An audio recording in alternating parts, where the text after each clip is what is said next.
I'm 24 years old from Worcester in the UK. I'm Ollie Hill, I'm 25 from Lymington on the south coast. And we've moved from the UK to France in Lorient to compete in our second year of the Figaro class, mainly the Solitaire di Figaro.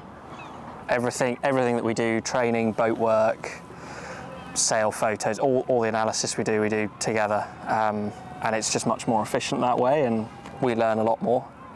So yeah, definitely still a team even when we're in different boats.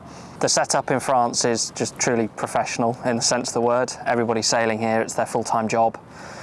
Just behind us we've got a massive training facility with briefing rooms and coaches, so the training and coaching that we get here is just world class. So we train basically from January to March every year, and that's manoeuvres, that's speed testing, that's weather routing, how to look after yourself. It's anything and everything you will need to do well on a race.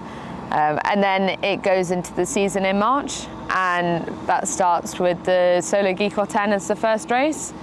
And the Lorient Grand support us throughout the whole year with more weather briefings, more trainings, debriefs, briefings, and just general support on what we need throughout the season. The Figaro fleet as a whole it looks after every sailor that's out there.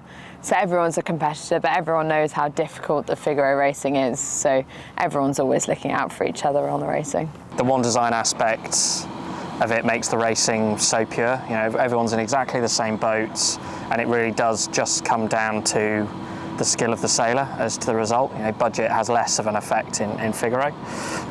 So for me, that's really what I enjoy, the pure sort of really hard racing aspect of it. So yeah, I think the Figaro is the dream for me. And to win the Solitaire. And to win the Solitaire, well, yeah. Winning the Solitaire is the dream, but we've got to wait 19 years for that first. So for me, the Figaro 3, I'd say, is the stepping stone.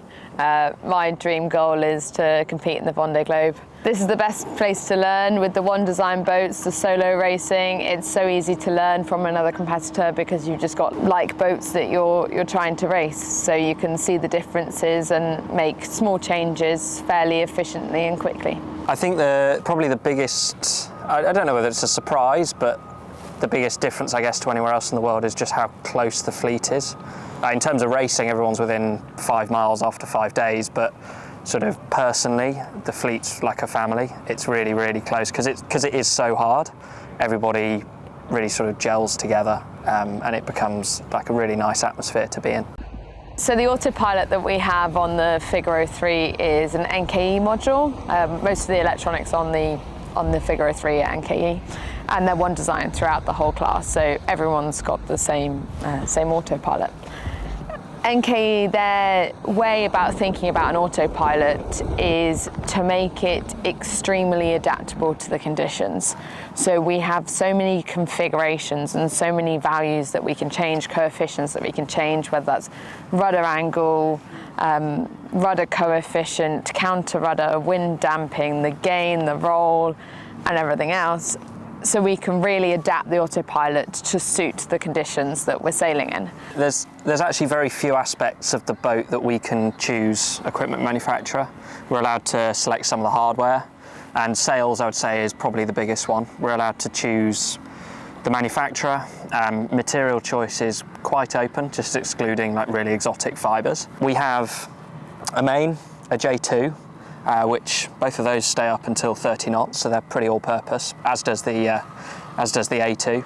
And then we have an A4 that you very rarely see, and then a Genac, which is like a Code Zero, but a little bit tighter. The boats, they're fitted out with Harken gear, and when we replace or improve certain elements of the boat that we can improve, we go for Harken gear again. The foil is locked out. You're not allowed to bring it in. So once you start racing, they're locked, fully extended. And then all you have control of is the angle of attack of the foil and moving that up and down to increase or decrease lift. So we have 8 degrees of rate control. So it rotates around sort of a central vertical axis. So we can move it forwards and back about 8 degrees.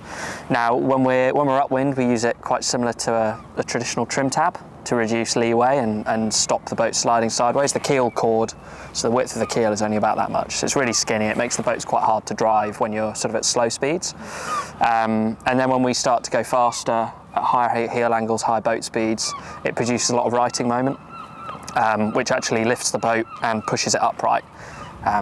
So I think that's the biggest speed improvement is when you're blast reaching, you really notice the foil. A big difference is French culture is massively built around sailing, and that represents itself in media, which then translates into sort of partnership return. So it makes a big difference that, general public walking down on the dock next to us, interested in Figaro, looking and seeing what it's all about, that has a big impact on the infrastructure and sort of diversity of the sport. So it's a big difference being in France compared to England.